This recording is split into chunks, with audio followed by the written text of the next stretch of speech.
নবী রহমতের নবী মদিনার মসজিদ থেকে এলান দিয়ে দিলেন বদরে যুদ্ধে যাবেন। আওয়াজ চলে গেল খেলার মাঠে। খেলার মাঠে কিছু যুবক খেলাধুলায় মগ্ন ছিল। দুইটা ভাই মুআজ আর মুআওয়াজ কানে যেই মাত্র গেল আমার নবী যুদ্ধে যাবেন, সাথে সাথে বন্ধুদের সাথে খেলা বাদ দিয়া দুটা ভাই নবীর সাথে যুদ্ধে যাবার জন্য মায়ের কাছে বিদায় আনতে চলে গেল।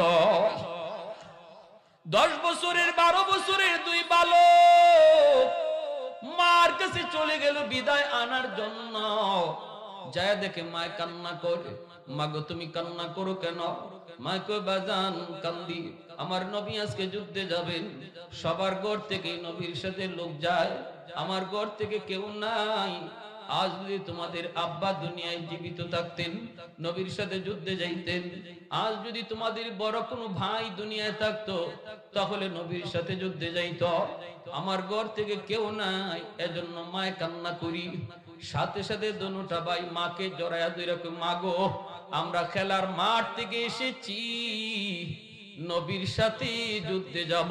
তোমার ঘর থেকে একজন নয় মা, তোমার ঘর থেকে 2 জন যুদ্ধে যেতে চায়। মা কয় বাজান তোমরা ছোট মানুষ যুদ্ধে যায় কি করবা?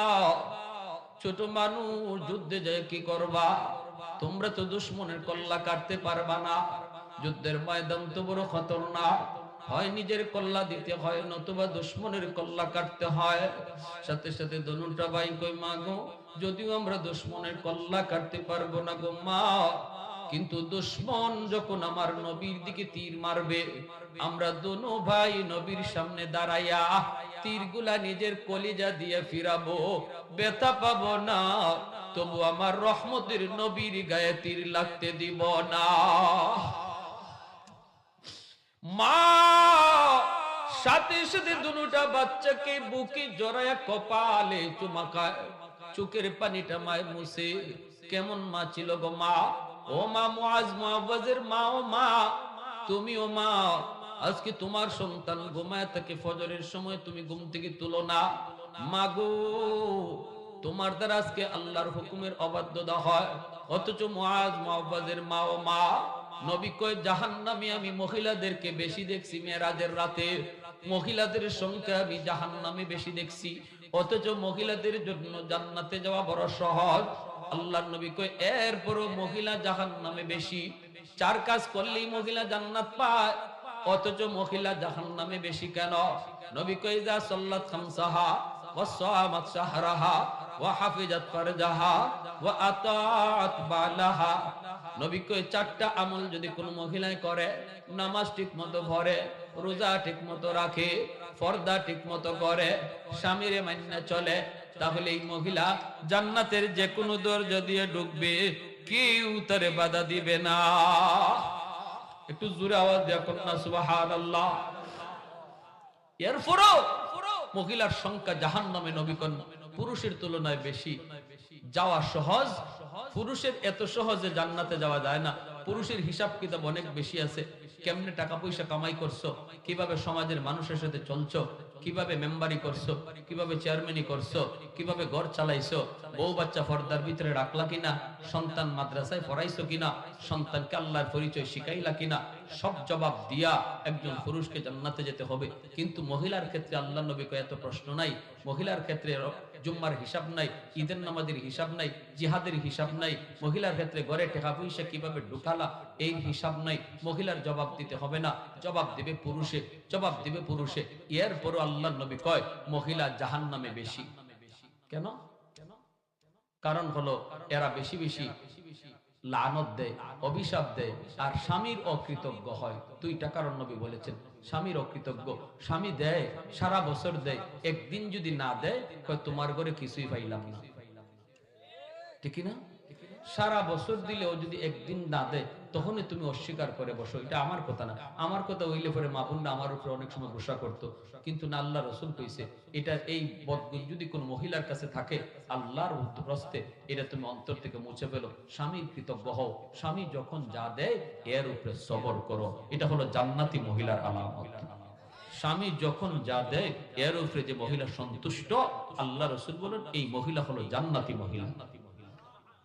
জান্নাতি মহিলা স্বামীর মান্না চলে, স্বামীর কথা মতো চলে, স্বামীর সুখ দুঃখের দিকে খেয়াল রাখে। মুআজ মুআওয়াজের মা চোখের পানিটা মুছে আর কয়, বাবা কলিজাটা আমার শীতল করে দিছো রে বাজার, আমার কলিজাটা শীতল করে দিছো। এত সুন্দর কথা তোমরা কইছো, কেউ কিন্তু নাই, শুধুমাত্র দুইটা সন্তান। এই দুইটা সন্তানকে আল্লাহর জন্য মায় বিদায় দিয়ে দিচ্ছে। ও মা, আজকে একটু চিন্তা করে দেখো, তোমার কেউ নাই, স্বামীও নাই, বড় কোনো সন্তানও নাই, আছে মাত্র দুইটা ছোট সন্তান। এই দুটো সন্তানকেই নবীর জন্য দ্বীনের রাস্তায় মায় দিয়া দিতেছে। আল্লাহু আকবার। আরেকটু জোরে বলেন আল্লাহু আকবার। কেমন মা, কেমন মা, কেমন মা। কিয়ামতের ময়দানে যেই মায়েরা সন্তান অন্যায় করে, অপরাধ করে, এরপর মা সন্তানকে বাধা দেয় না, কিয়ামতের মাঠে ওই মুআজ মুআওয়াজের মার সামনে আল্লাহ তোমাকে হাজির করবে। সন্তানের মায়ায় তুমি তারে ঘুম থেকে জাগাইলা না, ফজরে আজান পড়লো তুমি সন্তানকে জাগাইলা না, দেখতেছো সন্তান গুনাহ করে, এরপর সন্তানকে বাধা দিলা না, সন্তানকে ওয়াজ মাহফিল হইতেছে তুমি ওয়াজ মাহফিলে পাঠাইলা না গো মা। কিয়ামতের মাঠে মুআজ মুআওয়াজের মার সামনে তোমাকে দাঁড়াইতে হবে। এই মা সন্তানকে জিহাদের ময়দানে পাঠায় দেয়, অথচ মা ভালো করে জানে আমার সন্তান জিহাদের ময়দানে দুশমনের কল্লা কাটতে পারবে না, এতটুকু শক্তি তাদের নাই। এরপরও মা বিদায় দিয়া দিছে। মা কপালে চুমা দিয়া কয়, বাবা বিদায় দিয়ে দিলাম, আমার নবীর সাথে তোমরা যুদ্ধে যাবা, আর ফিরে পাবার কোনো আশা আমি মা করি না। সুবহানাল্লাহ, আল্লাহু আকবার। আর ফিরে পাওয়ার আশা করি না, জনমের জন্য আমি মা বিদায় দিয়া দিলাম, যদি শহীদ হয়ে যাও কিয়ামতের ময়দানে আল্লাহর সামনে বলবো, মালিক আমি দুইজন শহীদের মা, আমি দুইজন শহীদের মা। এখন ফিলিস্তিনের গাজার কত মা সন্তানকে কাঁধে নিয়ে নিয়ে দৌড়াইতেছে আর কইতেছে, আল্লাহ কিয়ামতের মাঠে সন্তানের উসিলায় তুমি আমারে মাফ করো, আমি একটা ছোট্ট শহীদের মা।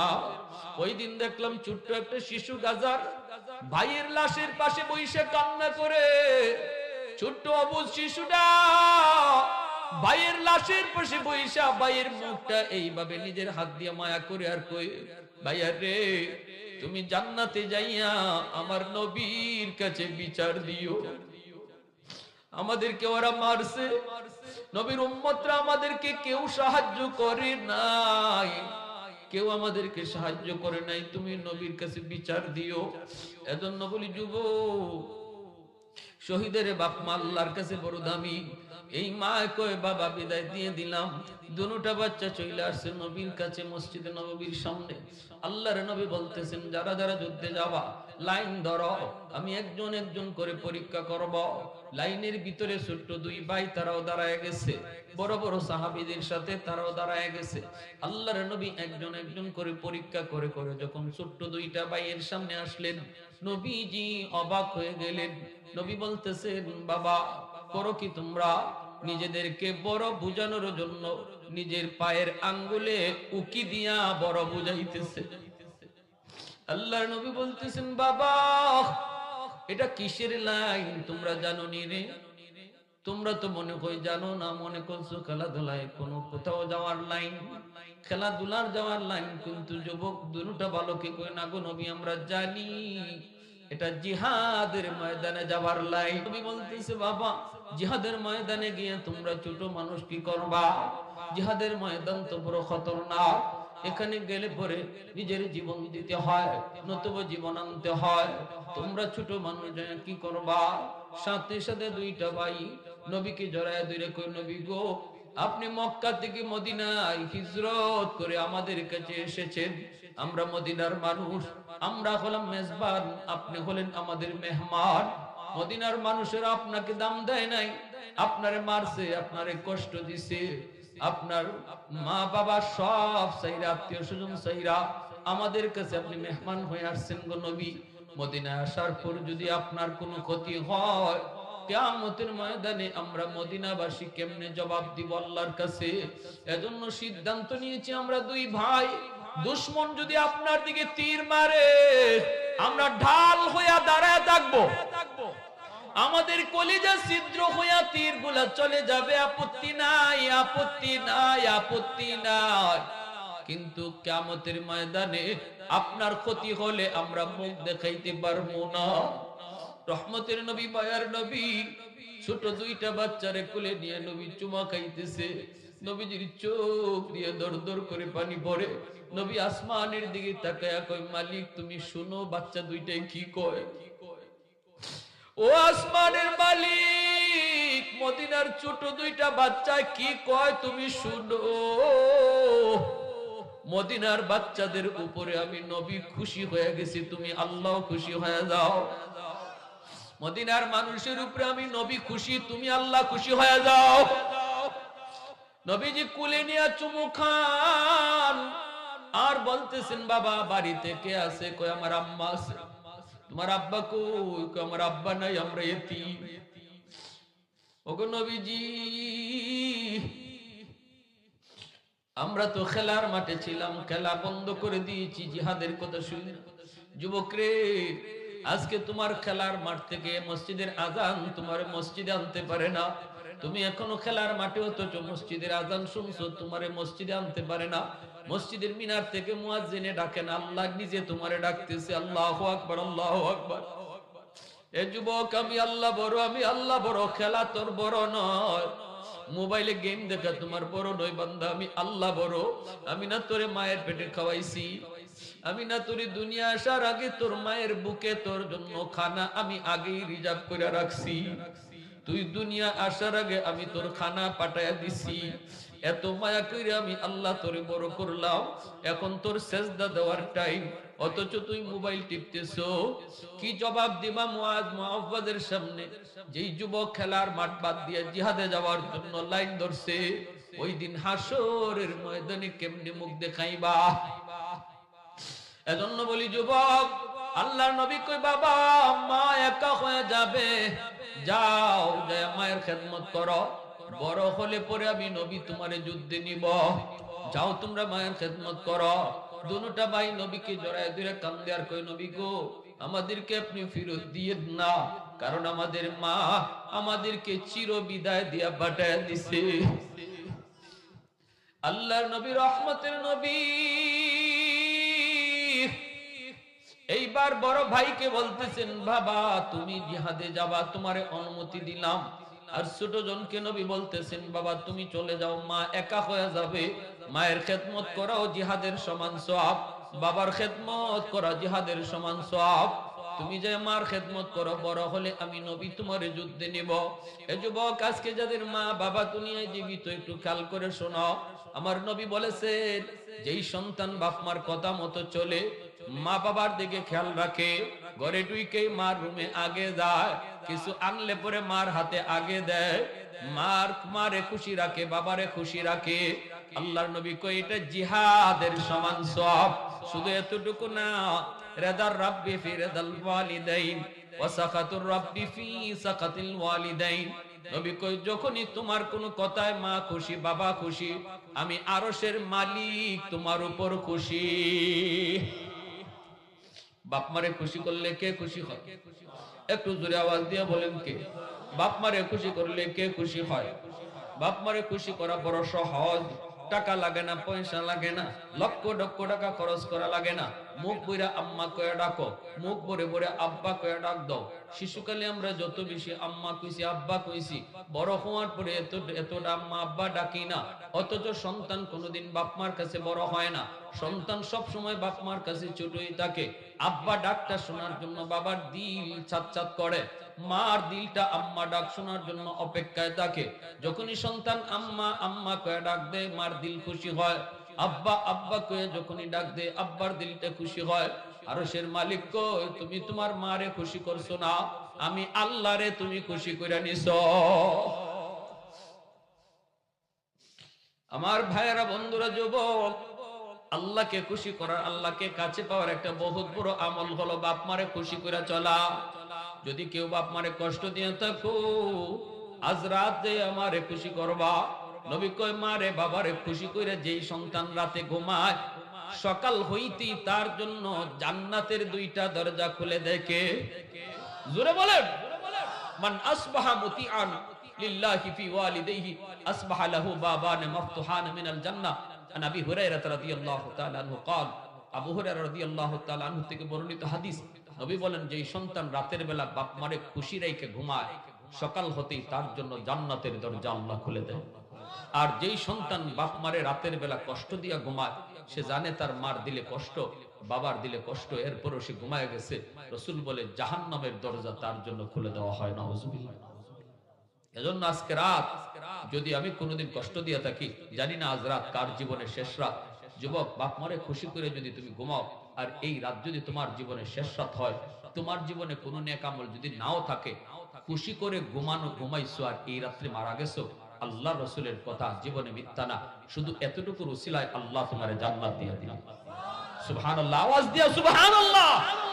আর যেই সন্তান বাপ মার কলিজায় ব্যথা দিয়ে ঘুমাইছে, আর এই রাতে তার জীবনের শেষ রাত হইছে, সে যদি হাজিও হয়, সে যদি গাজীও হয়, সে যদি বহুত বড় দানবীরও হয়, সে যদি তাহাজ্জুদ গুজারও হয়, জান্নাত পাবে না। কারণ যে রাত্রে মউত হইছে, এই রাত্রে মার কলিজায় ব্যথা ছিল। আমাদের কথা হলো কোয়া, মানা না মানা আপনাদের কাজ, ঠিক কিনা জোরে বলেন। আজ রাত আমরা মা বাবার একটু খুশি করে ঘুমাবো। যার বাপ মা আছে একটু হাতটা উঠান তো দেখি। আজকে রাতটা মারে বাবারে খুশি করে ঘুমাবো। কেমনে খুশি করব? মশারিটা নিজে টানায় দিবেন আজকে যাইয়া বাবার মার। না পারলে যদি দেখেন মশারি টানায় ফেলছে, মা ঘুমায় গেছে, মার মাথায় একটু তেল দিয়ে দিবেন, পায়ের তালুতে একটু তেল লাগাই দিবেন। মা খুশি, বাবা খুশি। আল্লাহ বলে, বান্দা তুই তো মারে খুশি করো নাই, বাবারে খুশি করো নাই, আমি আল্লাহরে খুশি করে নিছি। তুমি তো আমি আল্লাহরে খুশি করে নিছো। তোমার জিন্দেগীর বরকত আল্লাহ বাড়াইয়া দিবে, হায়াতের ভিতরে বরকত আল্লাহ বাড়াবে, রিজিকের ভিতরে বরকত আল্লাহ বাড়াইয়া দিবে। জোরে করে সুবহানাল্লাহ। হায়াতের বরকত, রিজিকের বরকত বাপ মার দোয়ার উসিলায় আল্লাহ বাড়াইয়া দেয়। যেই মাত্র আল্লাহর নবী বলতেছেন, ছোট জনকে নবী বলতেছেন তুমি চলে যাও, সাথে সাথে ছোট ভাই আল্লাহর নবীর কদম জড়ায় কান্দে আর কই, নবী গো আমাকে আপনি একা ফেরত দিয়েন না, কারণ আমরা দুনো ভাই একসাথে মায়ের কাছ থেকে বিদায় নিয়ে আইছি। এখন যদি আমাকে আপনি একা ফেরত দেন, আম্মা বলবে আমার বড় সন্তানকে আল্লাহ পাক কবুল করেছে, তোকে আল্লাহ কবুল করে নেই। কি মুখ কেমনে মুখ দেখাবো, কি জবাব দিব গো নবী? একা আমারে ফেরত দিয়েন না। যদিও আমি বয়সে ছোট, কিন্তু শক্তি ভাইয়ার চেয়ে আমার বেশি। সুবহানাল্লাহ, জোরে বলুন। আর জিহাদের ময়দানে শক্তির বেশি প্রয়োজন। যদি আপনি সন্দেহ করেন, তাহলে ভাইয়ার সাথে আমারে কুস্তি লাগায়া দেন। কি কয় শুনছেন? ভাইয়ার সাথে আমারে কুস্তি লাগায়া দেন যদি আপনার সন্দেহ হয়। আল্লাহ নবী সাহাবীদেরকে বলেন, সাহাবীরা শুনছো কি কয়? জিহাদে যাবার জন্য দুই ভাই কুস্তি লাগতে চায়। আল্লাহ রসুল কয় ঠিক আছে লাগো, দেখি দেখি কার শক্তি বেশি। দুইজন কুস্তি লাগবো। ছোট ভাই বড় ভাইয়ের কানে কানে যায়, কয় ভাইয়া তুমি তো অনুমতি পেয়ে গেছো, আমাকে একটু সুযোগ করে দিও। আর বড় ভাই ইশারা দিয়া কয় টেনশন করবি না, তোকে ছাড়া আমি যাব না, তোকে নিয়েই যাব।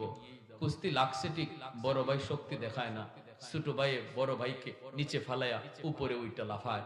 আল্লাহ রসুলকে কয়, ইয়া রাসূলুল্লাহ এই যে দেখেন আমার শক্তি বেশি। বড় ভাই তো শক্তি দেখাই নাই। দুইজনে তো সন্ধি হয়ে গেছে, সন্ধি হয়ে গেছে। আল্লাহ রসুল সব টের পাইছেন, সাহাবায়ে কেরামও সব বুঝছেন ঘটনাটা এখানে কি ঘটছে। দুজনের হাত ধরে নবী বলতেছেন ঠিক আছে যাও, দুজনকে অনুমতি দিয়ে দিলাম। সুবহানাল্লাহ। এইবার দুনু ভাই বদরের যুদ্ধে যাবার অনুমতি পেয়ে গেছে। তলোয়ার নাই, খেজুরের ডাল হাতে। 313 জন সাহাবী, 8টা তলোয়ার, বাকিদের হাতে খেজুরের ডাল। আল্লাহ রাসূল সাল্লাল্লাহু আলাইহি ওয়াসাল্লাম সাহাবায়ে কেরামদেরকে নিয়ে চলছেন। ওই দুই যুবক বদরে ঢুকছে। এই ছোট্ট দুই ভাই বালক, 10 বছর 12 বছরের বালক। দুই ভাই, এক ভাই আরেক ভাইকে কয়, ভাইয়া আমরা তো ছোট মানুষ, বেশি কাজ করতে পারবো না, একজনকে টার্গেট নেও, যে কোনো একজনকে। বড় ভাই কয় তুই কাকে টার্গেট নিবি? ছোট ভাই কয় শুনেছি বদরে নবীর দুশমন আবু জাহেল আসছে, আমার মন তো বলে আমরা দুই ভাই আবু জাহেলকে টার্গেট নিব। বড় ভাই কয় আমি রাজি আছি। আল্লাহু আকবার। বুখারী শরীফ জিলদ সানি কিতাবুল মাগাজি, ইমাম বুখারী রাহমাতুল্লাহি আলাইহি তিনি লিখেন, এমনি এক ভাই নবীর সাহাবী আব্দুর রহমান ইবনে আউফ রাদিয়াল্লাহু তাআলা আনহুকে ডাক দিয়া বলতেছেন, ইয়া আম্মি আরিনি আবা জাহেল, চাচা জান আবু জাহেল কুন্ডা? কি আবু জাহেল, একটু চিনায়া দেন। আব্দুর রহমান ইবনে আউফ রাদিয়াল্লাহু তাআলা আনহু তিনি বলতেছেন, অবাক করা কাণ্ড, তুমি আবু জাহেলকে দিয়ে কি করবা? এমনি দুই ভাই কই, চাচা আমরা সিদ্ধান্ত নিয়েছি আজকে বদরের ময়দানে হয় আমাদের একদিন, নয় আবু জাহেলের একদিন। ওই যে দেখো ঘোড়ার পিঠে সওয়ার, বড় বড় ডাক দিতেছে, আওয়াজ দিতেছে, হুঙ্কার দিতেছে, ওই আবু জাহেল। সাথে সাথে দুই ভাই আবু জাহেলকে চিনলো। ছোট মানুষ তো সহজে কেউ দেখেও না, ফাঁকে ফাঁকে ফাঁকে ফাঁকে আবু জাহেলের ঘোড়ার সামনে গিয়ে হাজির। একজনে যাইয়ে আল্লাহু আকবার কইয়া তো খেজুরের ডাল দিয়া আবু জাহেলের ঘোড়ার পায়ে মারলো। সাথে সাথে খেজুরের ডালকে তলোয়ার বানাইলো কে? ঘোড়ার পা কেটে গেল, আবু জাহেল দপার দিয়া মাটিতে পড়ে গেল। আরেক ভাইয়ের হাতে ছিল খেজুরের ডাল, সেও যাইয়া আল্লাহু আকবার কইয়া আবু জাহেলের বুকে মাইরে দিল। আল্লাহ এই ডালটার তলোয়ার বানায় দিল। সাথে সাথে আবু জাহেলের দেখো এই দিক থেকে ওই দিকে তোর এপার ওপার হয়ে গেল। আব্দুল্লাহ ইবনে মাসউদ রাদিয়াল্লাহু তাআলা আনহু দূর থেকে তাকায় দেখেন আল্লাহু আকবার করছে কি, দুই বালকে আবু জাহেলকে খতম করে ফেলছে। সাথে সাথে ইনি দৌড়ায় আসলেন, আইসা এইবার আবু জাহেলের বুকে বসলেন। বৈশা আবু জাহেলের কল্লা কাটবেন। আবু জাহেলের তখনও দম আছে, তখনও হুঁশ আছে। আব্দুল্লাহ ইবনে মাসউদ রাদিয়াল্লাহু তাআলা আনহু তিনি তার কল্লা কাটবেন আর বলেন, শুন, সারা জীবন বড় বাহাদুরি করেছো, শেষ সময়ে তোমাকে খতম করেছে আল্লাহ পাক দুইটা বালকের দ্বারা। ওই যে দেখো দাঁড়ায় আছে ছোট্ট দুইটা বালক। আল্লাহু আকবার। অহংকারের পরিণাম এমনই হয়, ঠিক কিনা জোরে বলেন? অহংকার করেছো, বাহাদুরি করেছো, আল্লাহ পাক শেষ পরিণামটা দুই ছোট্ট বালকের দ্বারা তোমারে খতম করাইছে। আবু জাহেল তখন বলতেছে, এখন তুই কি করবি? আব্দুল্লাহ ইবনে মাসউদ কয়, আমি তোমার কল্লা আলোক করব। আবু জাহেল নিচে থেকে বলতেছে, শুন, আমার কল্লা যখন আলোক করবি গুড়িতে লাগায়া কাটবি, যেন আমার কল্লা দেখতে বড় দেখা যায়, কারণ আমি নেতা ছিলাম। নাউজুবিল্লাহ, জোরে কইবেন না। মরার আগে অহংকার যায় না, ঠিক না? হ্যাঁ, এই আবু জাহেলের কল্লারে দ্বিখণ্ডিত কইরা এই কান দিয়া তলোয়ার ঢুকাইছেন, এই কান দিয়া তলোয়ার বের করছেন, চাতা দিয়া এই কান দিয়ে বের কইরা তলোয়ারের মাথাটার মধ্যে আবু জাহেলের কল্লারে নিয়া আব্দুল্লাহ ইবনে মাসউদ রাদিয়াল্লাহু তাআলা বদরের ময়দানে আমার নবীর সামনে নিয়া কল্লা ফালাইছেন। আল্লাহু আকবার। আল্লাহ নবী বলেন, হাদা রাসু আদুবি ওয়া আদুবিল্লাহ, এটা আল্লাহ এবং আল্লাহ রাসূলের দুশমনের কল্লা। আমার নবীর সামনে জ্যান্ত মানুষের একটা কল্লা, তাও নবীর চাচা। আল্লাহ নবী বিন্দু পরিমাণ নরম হলেন না। নবী তখন বলেন, এটা আল্লাহ আল্লাহ রাসূলের দুশমনের কল্লা। ওই অবস্থায় নবীজি নরম না গরম? আরো জোরে কোন নরম না গরম? যেই নবী তায়েফের ময়দানে বলেন, আল্লাহুম্মা হদি কওমি ফাইন্নাহুম লা ইয়ালামুন, আল্লাহ তায়েফের মানুষ বুঝে নাই এজন্য আমারে মারছে, আল্লাহ তুমি এদেরকে হেদায়েত দান করো, এই কথা কইলেন। নবী মাইর খাইয়া বলেন, আল্লাহ মাইরো না। আর ওই নবী আবার বদরের মাঠে কয়, এটা মানুষের কল্লা না। নবী কখন কতটা গরম? তায়েফে নবী নরম, বদরে নবী গরম, ঠিক না? ইন্নামা বইস্তু মারহামা ওয়া মালহামা, এজন্য আল্লাহ নবী কয়, আমি যেমন নরম তেমন গরম। ইসলামে যেমন নরম আছে তেমন গরমও আছে, ঠিক কিনা? জোরে বলেন, আরো জোরে বলেন, ঠিক কিনা? এই ছোট্ট বাচ্চাটার হাতের তলোয়ার, হাতের খেজুরের ডাল বানাইলেন তলোয়ার কে? কখন? যখন আল্লাহ তাদের উপর রাজি ছিল, ঠিক কিনা? আল্লাহ রাজি ছিল, আল্লাহ রাজি ছিল, জন্য আল্লাহ কয়, বদরে আমি ছিলাম যুদ্ধের মাঠে। আল্লাহু আকবার। বদরে যুদ্ধের মাঠে আমি ছিলাম। এজন্য আমাদের বর্তমানে সবচেয়ে বড় করণীয় হলো আমরা আল্লাহকে রাজি করাইয়া যুদ্ধে নামাইয়া দিতে হবে আল্লাহরে।